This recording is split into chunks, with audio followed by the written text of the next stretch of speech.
Good morning! 7:45 AM yung alis namin, ang departure ng tour namin ngayon. Siya nga pala guys, nandito kami sa Novotel Hotel. Hindi ko na napakita, hindi pa ako nakapag-room tour. Kasi nung first day namin, sobrang pagod talaga kami. So, di bale, mag-room tour na lang ako sa ibang araw. So anyway, kakatapos ko lang mag-breakfast and nag-wait na lang kami sa bus namin ngayon. Ang gagawin namin ngayon, pupunta kami sa Eiffel Tower, aakyat kami sa second floor, magtutour kami sa Seine River, and magkakaroon na kami ng free time sa hapon. So yun lang guys ang activity today. Waiting lang kami sa bus. Okay, see you guys later! Nandito na ulit kami sa Eiffel. Pupunta kami sa second floor. Ang haba na ng pila. It's not bad naman daw, sabi. Hello guys! Nandito na ulit tayo sa Eiffel Tower. Ayun siya oh. Nakakatuwa, di ba? Nagpa-picture na kami dyan kahapon. Pero ngayon, pupunta kami sa second floor. So, nakapila kami ngayon para sa ticket. Ayan yung pila. Hanggang dito. Ayan si Glenn. Nandyan siya si Glenn. Tsaka sila mama. Dito sa medyo harapan. Medyo mahaba yung pila. Pero sabi nung guide namin, okay pa daw yan, hindi pa siya yung ganun kahaba. Nakakatuwa lang guys, di ba? Kasi andito na tayo sa Eiffel Tower ngayon. Andito na tayo sa Paris, di ba? Nung alam nyo ba, konting story time lang. Nung bata ako, hindi ko akalain na kasi noon, syempre nung kabataan ko, hindi pa naman uso mga budget fares, budget airline fares. So, ultimo Hong Kong, mga ganun, diba? Hindi ko naisip na mapupuntahan ko. Much more itong Paris. Eh, lalo na sa akin, sa amin, ewan ko kung sa iba din, masyadong parang wow na wow talaga ang Paris, ang Eiffel Tower. Para lang yan sa mayayaman, alam mo yun. Pero pwede rin pala yun, diba? Pwede mo rin palang mapuntahan. So, ngayon na nandito na ako, meron siyang sense of achievement, sense of fulfillment talaga sa pakiramdam. Masarap yung pakiramdam. Kasi kahit gaano kahirap ang buhay noon, wow. Anyway, may drama. May mga ganito kaliit na bagay para sa akin, siguro sa mga ibang tao, or para sa mga taga dito, it's just a piece of metal. Ayan no. Isang ordinary tower lang siya. Pero sa akin, 'di ba? Or siguro sa maraming Pinoy din, siya something siya 'di ba? Nakakatuwa lang na napuntahan ko na siya. Sana doon sa iba rin parang symbol kasi siya ng parang kumbaga sense of siya, achievement siya na eto ka na ngayon at kaya mo nang puntahan. Naging parang nagkaroon ka ng progress sa buhay. Para makita mo siya, magawa mo yung mga bagay na hindi mo nagagawa noon. Ayun lang, may kontreng drama, arte-arte. Kasi naman guys, ang haba-haba ng pila. Para sa iba na gusto rin makapunta rito, sige lang, let's just continue dreaming and do something, syempre, para maabot natin yung kaya natin, yung mga gusto natin gawin sa buhay. Ayan yung pila, guys.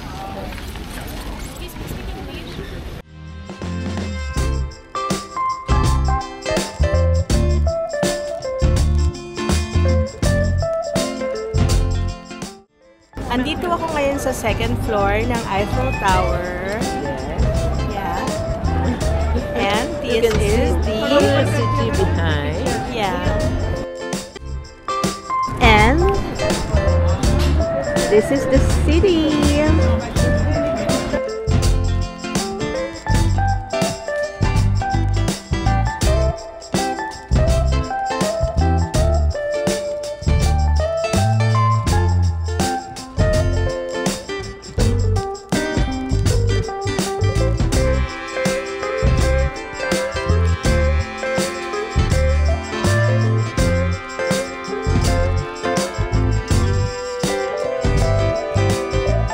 Kami ngayon walking towards the center ng Eiffel.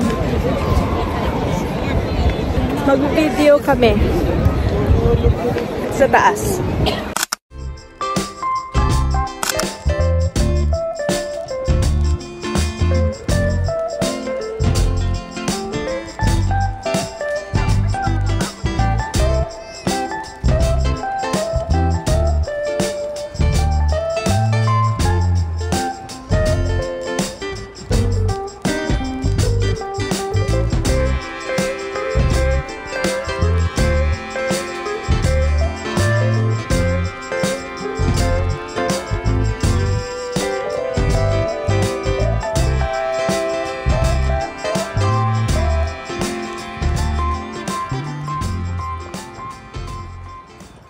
Ayan guys, ano na ngayon eh, 11:15 AM. So ito yung mga tinanghali bumili ng ticket dito sa Eiffel Tower. So ganyan kahaba yung line nila. Kanina sa amin hindi naman ganyan, so okay pa. Pero ang tagal na rin namin pumili, mga 1 hour. Punta na kami sa cruise. On a cruise. Ayan. Sobrang dami ng tao dito sa cruise, but tatayo na lang kami. Nevertheless, we'll still enjoy. Ayan, hi! Punong-puno ang cruise, pero okay lang.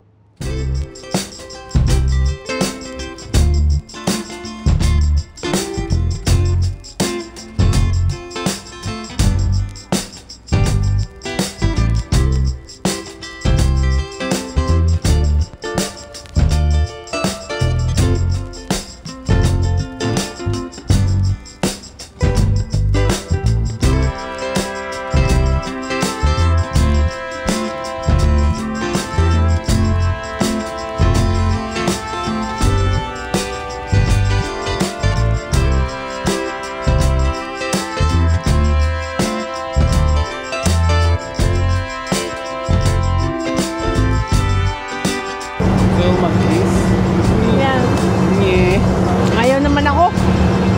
Huwag na. Nag-ground ako. Akin na. Papa, akin na papa. Nag-ground na ako. Tingnan mo kasi. Nag-ground na ako. Akin na nga yan.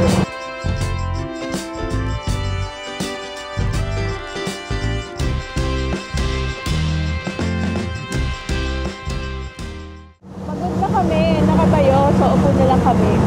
And nakaginhawa talaga yung paa ko. At saka, ang ganda pa ng view namin dito, guys. Tingnan nyo. Takot siya eh. Ayan. Diba? Sakto, diba? Mga boat house. Saan? Ayan. Yan, mga boat houses daw yun. Yan o, yung mga yun. Sabi nila, mga mayayaman daw ang mga nakatira, sabi ng guide namin. Tama, di ba, Papa? Yun ang sinabi. Oo, mga mayayaman. Makapagano.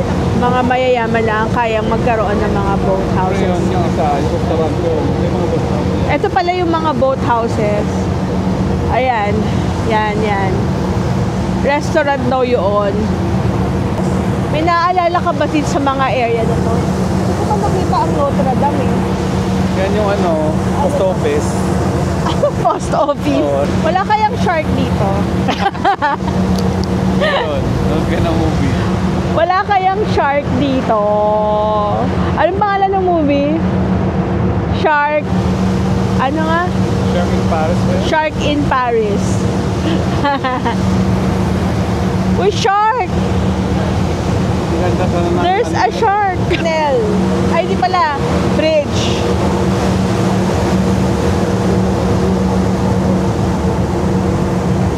Alam nyo guys. Ano yun? Maganda yung view nila sa likod ko. Hindi Alin? nilang puwet ko doon. Hindi nila makikita yung puwet mo. Bakit? Kakulay lang ng sahig yun. Ay, maputi pala yung sahig. Kung ano, baka makita nila yung puwet.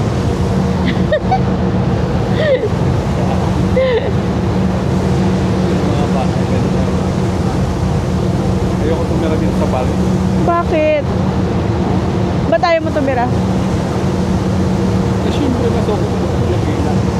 Siyempre, wala pa rin tatalo sa wala pa rin talagang tatalo sa home country mo. May pagkakataon like, ako ilipat yung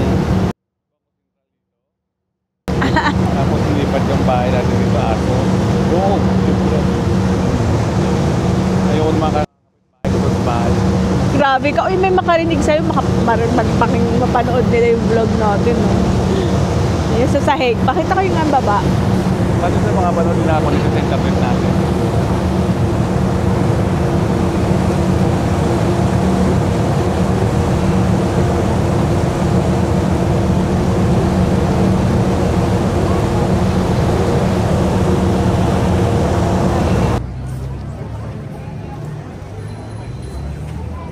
Hello! Andito kami sa Cafe Rook. Okay? So, we ordered escargot, of course. And ito naman is rigatoni. And then we also have lamb chops. And ito yung beef bourguignon. I don't know kung tama yung pronunciation ko. Basta ganun. Ngayon, we don't know yet kung paano ba talaga gamitin to. Sige, itry natin. Hawakan mo yung clump. Kung ako lang kakamayin ko na to eh. Kakamayin ko na siya. Hindi pa rin makakamayin. Hawakan ko ng kamay. Okay, itapon na nga. Ano ba? Mahirap. Ba di ka pa nakakain ng snail? Kakamayin ko lang.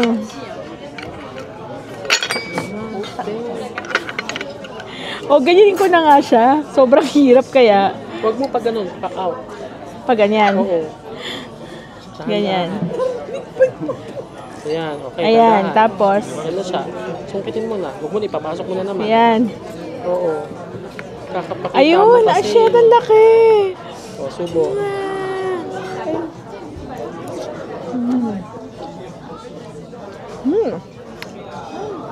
Ano? Masarap. Mangko na lang din. Kaya, Ordinary naman na yan. Ito lang naahim. Tikman natin tong beef bourguignon. Dampot na lang. Matumba to. Maharap yan. Sarap ba? Ano? Mama, wag naman masyadong soda. Medyo konting. Ito yung pinapasok mo sa loob. Oo nga, kaya nga. Wag mo naman pukpok-pukpok. Hawakan mo na. Hindi pa.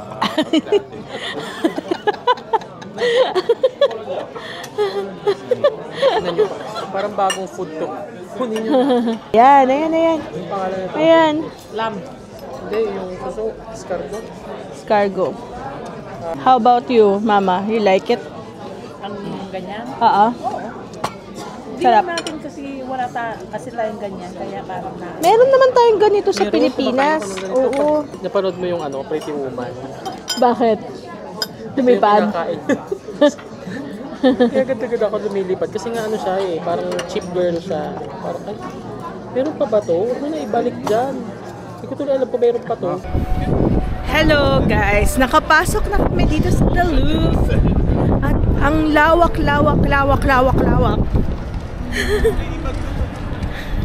Hinahanap ko pa actually kung nasaan yung mga pyramid. Tingnan nyo. Diyan kami pumasok. Tapos, ayan pa yan lahat.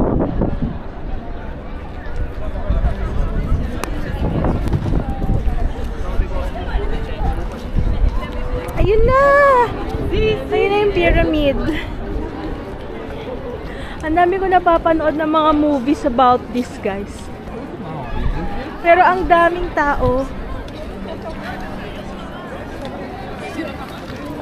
Yung ano, guys, syempre, nanonood ba kayo ng Lupin? Yan. Yung first season niya, dito yon. Tapos, ano pa bang mga movie? Hindi ko maalala kung nandito. Oh, Lupin. Series. Tsaka yung John Wick. Hindi ko parang, meron ba yung John Wick dito? Pero Lupin yung pinaka-latest na naaalala ko. Here's the Louvre, guys! Hindi pala, ito ang Louvre, itong buong museum na to. And sabi nila, kulang daw sa iyo ang 1 oras para libutin lahat to. So you have siguro mga 3 hours, I don't know, or baka nga highlights lang yung 3 hours eh. Baka you need the whole day para raw malibot mo tong buong Louvre kasi malaking-malaki siya. Isa siya sa pinakamalaki sa buong mundo na museum. So, pero hindi na kami makakapasok dito kasi we don't have time. Nakatour lang kami. And kahit ngayon, free time namin ngayong hapon, parang wala kaming ticket. So, pwede naman bumili dito kaya lang masyadong mahabang pila. So, kapag pupunta kayo dito guys, dapat you make sure na nakabili na kayo ng ticket online para hindi na kayo pipila ng sobrang haba doon sa entrance. Si Mama nandun. Saan? Nandun. Hindi ko siya makita. Ayun. So, meron pa bang maganda dito? I think we're done eh. Malayo yung hotel namin. 30 minutes from the center. Because of traffic. So, magkano yon pag nag-Uber ka sa mga 25 to 30 euros. Kahapon ganun din.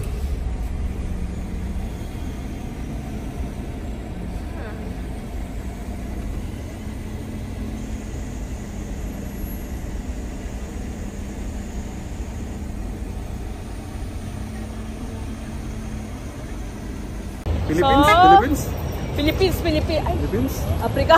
Philippines? Mura. Mura. Ito?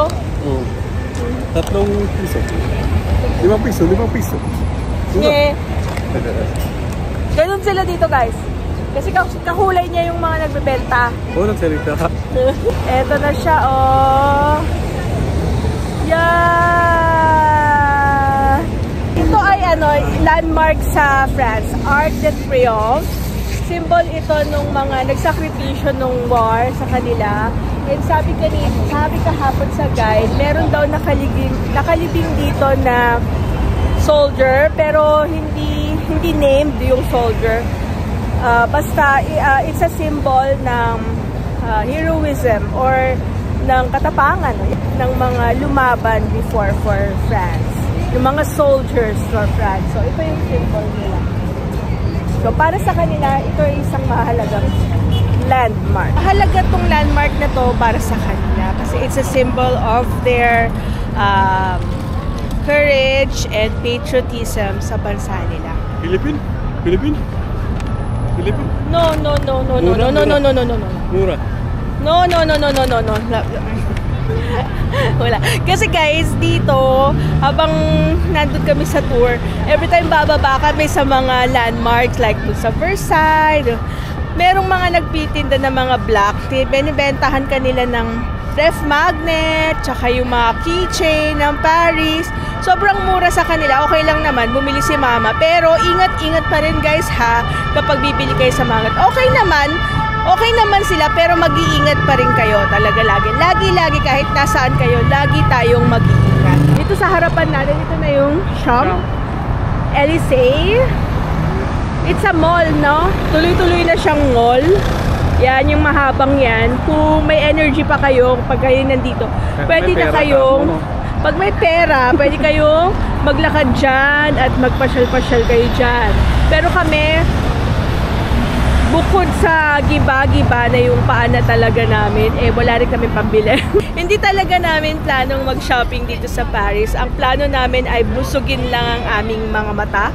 At syempre matikman din yung mga pagkain, mga traditional na food dito sa France or dito sa Paris. So, kanina kumain kami ng escargot. So yun, ito na yung last na landmark namin dito. After this, magka-cafe na lang siguro kami at magpapahinga. Nasadya ko nga na umikot ka para maarawan naman ako. Ay, ayan. Ayan kasi. Dumarating na yung mga turista. Mukhang mga Asian sila. Alam mo mga Anong masasabi mo, Glenmar? mas gusto ko ito yung Champs-Élysées. Elysee? Elysee. Ayan. Nagpapahinga ang mga people. O, halika na. Punta kami ng cafe para matikman naman namin ang croissant dito sa Paris. Obviously, hindi na makalakad si Madarasha. Kaya, hindi na kami makapag-walk. Ay, ayun pala yung LV na building na Hughes bag. Ayun siya. Ayun o. Hindi ko alam kung nakikita nyo dito sa video. Hindi malayo yan. Oo. Basta, ang plano dyan ay gawin siyang hotel. Kailan daw, Papa? This year? Parang this year yung naalala ko sinabi ng guide namin. So, it's a hotel. Pero kumusta naman? Magkano naman kaya ang pagtira dyan? Mahal ng water. Mahirap maghanap ng CR. Oo. Pag mag-CR kayo, Ay, nako. may bayad na €1. Hindi bali magbayad kay mahal. Meron din sila- yung ibig sabihin, hindi basta-basta. Meron namang CR na public pero hindi lahat ng lugar. Kailangan pumunta ka ng cafe or ng restaurant. Kumain ka para makaano ka. Makaihi ka. Oo, kapag hindi usually €1, €150, yun ang bayad, di ba? Sayang. Hello, dinidilihan ko lang si Mama ng food. Kaso wala yatang tinapay lang ang meron. Okay. Eto lang ang meron, which is €7. Hello guys, we were supposed to eat in a cafe kasi gusto naming masubukan ang croissant. Although meron croissant sa breakfast and masarap naman yung croissant sa breakfast. Mga smaller lang sila pero masarap naman sila. Pero gusto sana namin matry yung mga croissant sa cafe, ganyan. Kaya lang sobrang pagod na talaga si Mama. Kami rin, pagod na. Kaya hindi na kami makalakad at makahanap. Ito na lang kami sa bar ng hotel. Starbucks actually. Actually, Starbucks pala to. Ayan. Kaya meron kaming Starbucks. Tambay kami dito. Pero wala nakasulat na Starbucks. So, Machine lang.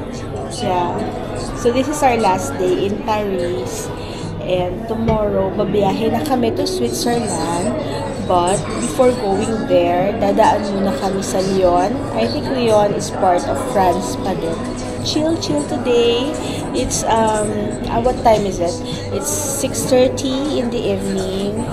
Maliwanag pa sa labas. Pwede pa talaga sana kaming lumabas. Kaya lang sobrang pagod na din talaga kami. Grabe lang. Puro lakad.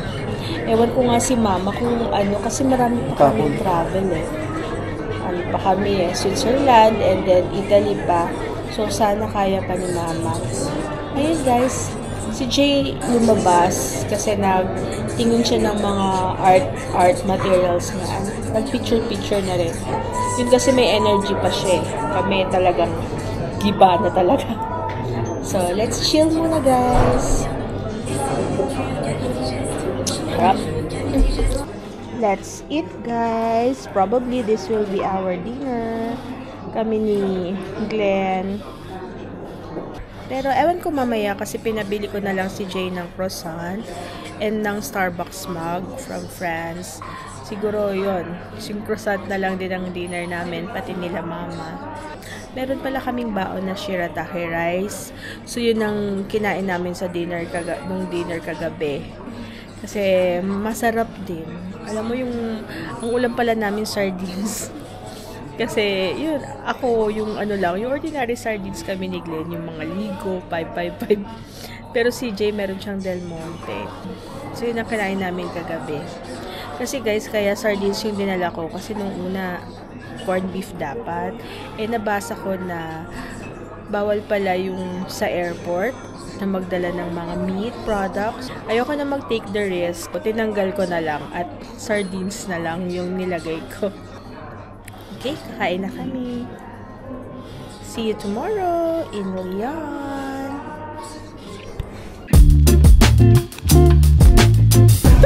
Oh, pero nandito tayo sa ano eh, sa Bon. Ay,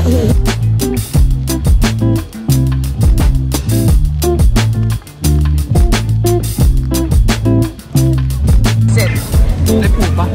Ang sarap. Ang sarap.